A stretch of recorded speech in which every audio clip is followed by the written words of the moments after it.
75% of the land in America is rural.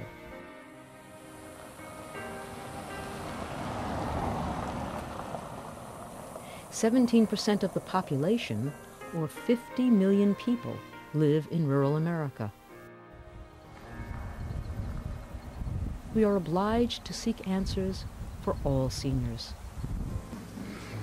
You used to could go downtown and get anything you wanted, you know, like groceries and anything. Now it ain't nothing down there. But I still like to live here.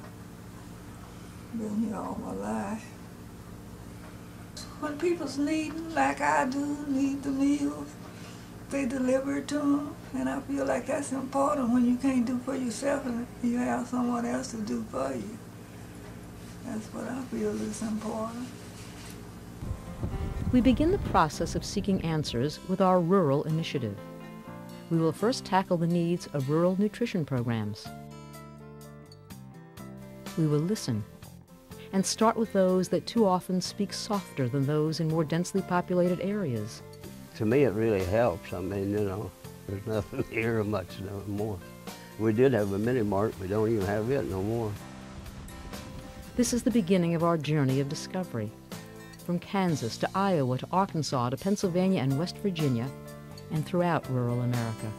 There's fewer options in rural Iowa. There's seniors who live in those really small towns, and sometimes it's hard to find volunteers that are willing to work on a consistent basis or serve on a consistent basis. We don't really reimburse enough mileage reimbursement to really cover their costs.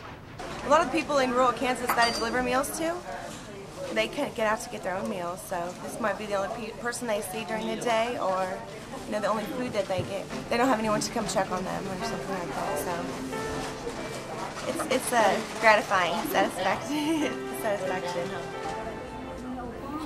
The Meals on Wheels Association of America's national response to senior hunger is a multi-tiered, multi-year effort to address the issues, confront the challenges, and design the blueprint for a service delivery system that meets and exceeds our expectations about how to continue serving seniors who are in need now and others who will be in the future.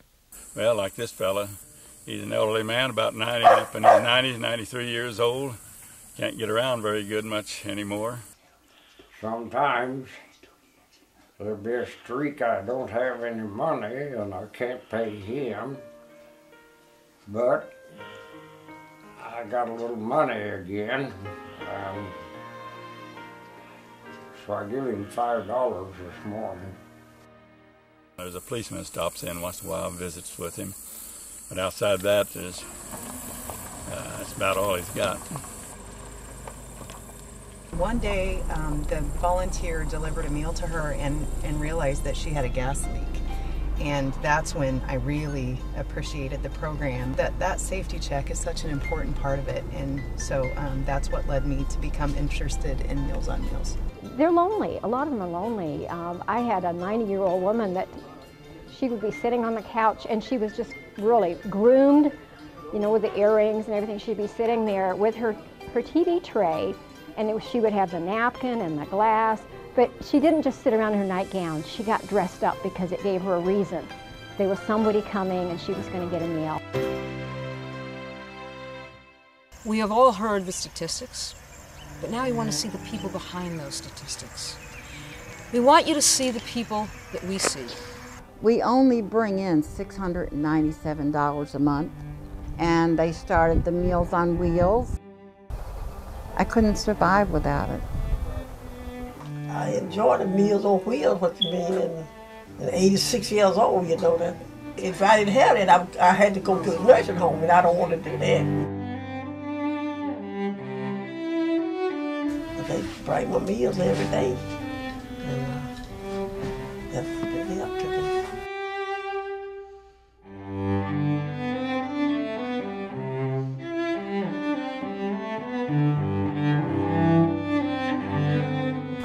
We live in the richest nation on the face of the earth, and yet we've got people who are starving to death within their homes. It's something that we can't stand and something that we must solve. We have to think about how do we do it? How do we find the solutions so that in this, the richest nation on earth, no senior goes hungry. I was riding a couple of eggs. I sat in a wheelchair and done that, but I didn't do the best job. If we got any meat or anything in the refrigerator, I'll make me a sandwich. I just thank them a million just for using their time on it. That helps a lot. We will listen, record, engage in dialogue, discover, and finally, working together, design that blueprint for the future of senior nutrition programs in rural America. Join us as we do. Let's just not worry about the future. Let's put our energies and talents into planning for it. And let's do it together, so no senior goes hungry.